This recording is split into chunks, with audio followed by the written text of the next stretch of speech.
Oh, here's Wiggins. Alright. This is the first one that definitely has not happened. And it seems like people have dropped off from the hype train of Andrew Wiggins a little bit. Maybe it's because of Towns. Admittingly, Wiggins does have some things he needs to work on. But I mean, the one thing with him, one of his criticisms was the three-point shot. He's been killing it from outside this season, man. If he's got that, combined with his low post game that's way too damn polished for someone that's only 21 years old, combined with his athleticism, I mean, he does have to improve defensively as well. He can fall asleep if you ask him to move around the floor or play off-ball defense. Tom Thibodeau, I'm looking at you. You better yell at Wiggins enough times to where he becomes a lockdown defender. He's grabbing a few more rebounds this year, even if that play was a foul. I would like to see the playmaking increase a little bit more, but Wiggins' potential at only 21.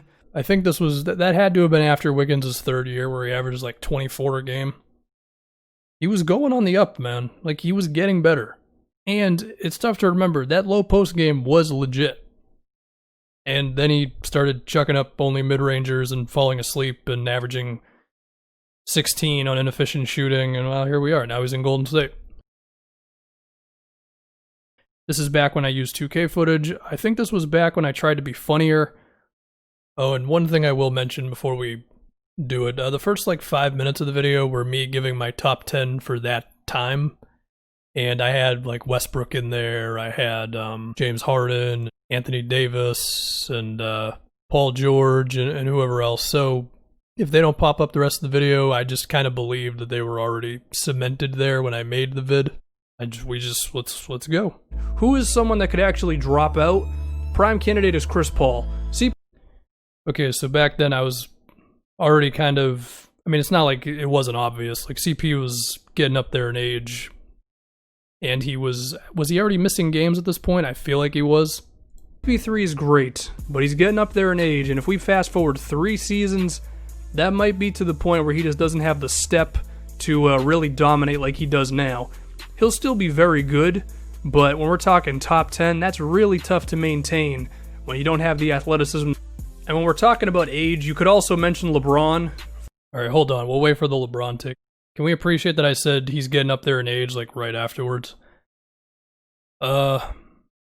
Chris Paul's, I mean, I had him at, like, number 10 when we did that Bleacher Report reaction, so there you go. Got that one wrong, according to myself. Weirdly enough, his hairline keeps on getting better. He's gonna be fine, okay? I still believe he might still be the best player in the league if we fast forward 3 seasons. Okay, I gotta give 2016 me some props. Because I still think LeBron's the best player in the NBA, which could be a sign of me not being able to change my opinion on things. Or also, I could have just been right about that one. Giannis is the MVP, though. There's no doubt there. It would be nice to have had Ben Simmons actually playing to start his rookie season, so we could get a better idea of him. It's pretty tough to put him in here for me. And the same thing could be said for, like, anybody who's not in the NBA at the moment. Like, Harry Giles might come in and be a beast, but... Harry Giles, oh geez, remember that? Yeah, there was a time in which Harry Giles was supposed to be, like, a really big deal. As for the Ben Simmons take, I mean, didn't I just say, what? In that some video I did recently, I said maybe Ben Simmons is a top 10 player who hasn't been able to show it off just yet. Because of, you know, the Philly just doesn't give him the whole team. So that's interesting. And Brandon Ingram, he hasn't gotten too many minutes for the Lakers, even if he's looked good. It's tough to put Simmons, Ingram, or any future pick above some of the young guys we have in the league right now. Okay, Brandon Ingram, already a little on my radar. I think this was a pretty fair take. I mean, he's not a top 10 guy right now, but he's very good and is probably going to keep getting better, so. You got to start with Karl-Anthony Towns, who is Reddit's favorite player. Was he Reddit's favorite player? I don't know. I don't even know where that came from. His ability to create down low as a big man is great. He's shown some pretty nice post ability, so it seems that you can't just put a top defensive big man on him and expect that to be the fix. And it seems like he's also making it his mission to break the center position by being a good three-point shooter as well. Figure under Thibodeau he can be a real lockdown defender. That did not happen. As for the other stuff, yeah, it's all fair. He's become one of the best offensive centers in the league. Or potentially the best if the talent around him was a little better. He's probably not number 10. He's probably like, I don't know, 14th or something, but yeah, he's in the ballpark, certainly. Who do we have next?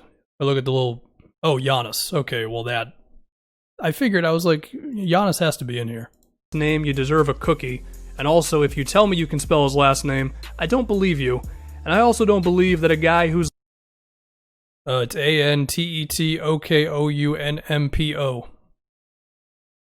But back then it might have been a little weird if you just knew that off the top of your head.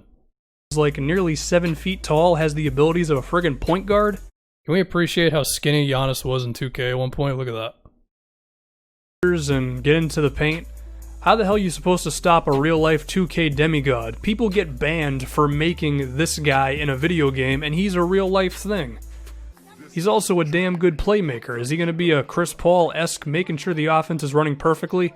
Maybe, maybe not, but if you want to provide any help defense, he has the height and the awareness to make any friggin' pass he wants to. Giannis is a cheat code. The only thing stopping him from being really unbeatable is he needs to work on the jumper a little bit, but he's so damn good at everything else, it might not even matter for him in the long run. So I think Giannis has a very good chance of becoming a top 10 player in this league, along with Karl-Anthony Towns. There's a few... yeah, the Giannis one... You know, I feel like I wasn't high enough on Giannis.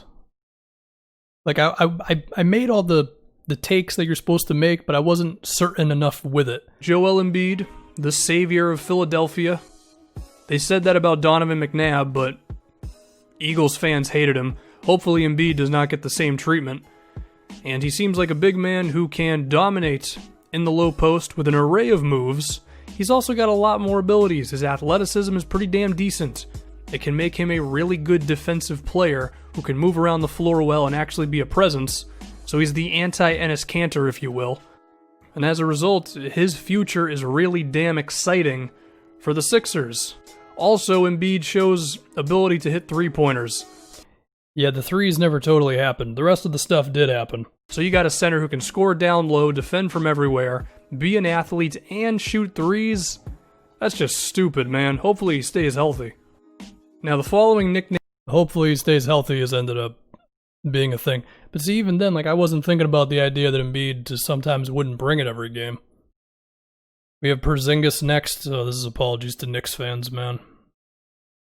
I'm still not totally sure how Porzingis ended up in Dallas. Like, I know everything that happened. I know all the news stories. I still don't really know how it happened. Names I'm going to give to Kristaps Porzingis are all by Michael Rappaport. There's the Latvian gangbanger. There's the zinger.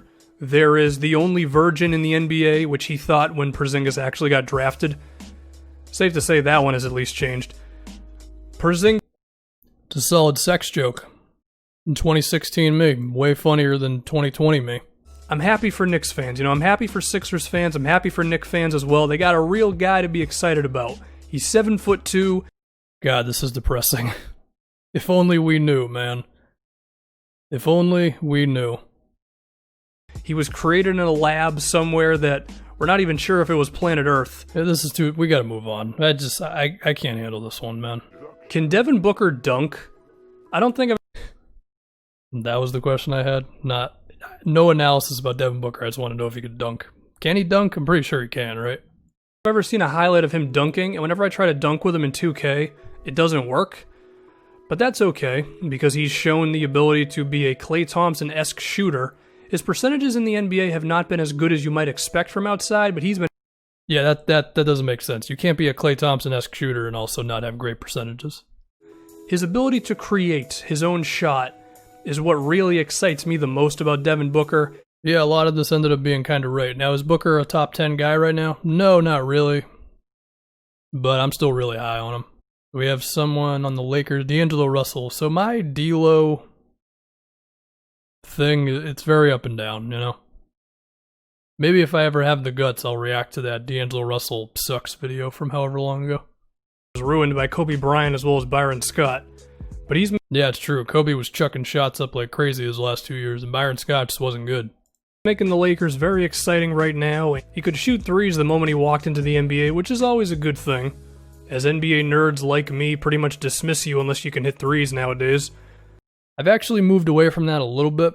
with my love of Marcus Smart and appreciation of like Andre Robertson and Andre Iguodala and whatever else, but still be able to shoot threes, yeah. The playmaking has also seemed pretty damn good. He's also shown a pretty nice ability of beating his guy off the dribble. But my fears with Russell come from the physical side of things. He does need a lot of work on defense. You don't want to be James Harden 2.0 unless you're also like a one-of-a-time offensive player. But also, his athleticism or lack of it might make it kind of tough for him to be really dominant when it comes to like attacking the paint. Now, neither Steph Curry or Chris Paul are super athletic either, but they make up for it with some elite talent. Can Russell get to that point? Maybe. I don't know. He's definitely going to be very good and probably make a few all-star teams. Top 10, that is a decent amount to ask for. Yeah, it hasn't happened. The lack of athleticism is a real thing. He doesn't shoot any free throws, but he can make shots. And you could say he's got a real opportunity coming up playing next to Towns to really, really prove how good he is. Do we really want to see what I had to say about DeMar DeRozan? DeMar DeRozan, who I'm pretty sure was meant to be playing in like 1975, and then the basketball gods saw him and were like, you know what? We're going to transport you to 2016 where they love three-pointers, and we need you to show them how valuable inside scoring still is. 30-plus points efficient. DeMar makes absolutely no damn sense based on everything that they want in the NBA today, but he does it, and it's good. Alright, this is enough. I'm way too high on DeRozan here. I'm pretty sure this was the 27 points per game season for DeRozan, and he flamed out in the postseason as he always would. No one thinks DeRozan's a top 10 guy. No one thinks he's a top 20 guy. Maybe somebody thinks he's top 30. Part of it is he got worse as a scorer. I mean, he wasn't even maintaining like 25 a game or anything by the time it was all said and done. Yeah, I mean, you think about the top 10 players in the league right now, assuming everybody's healthy, it's LeBron, Giannis, KD, Kawhi, Steph, Harden, AD, Dame, Luka, and like Jokic or Embiid or something. I guess it wasn't too far off. If you want to count injuries, then Chris Paul's in there, whoever else. I could try doing more of these types of things. And, yeah.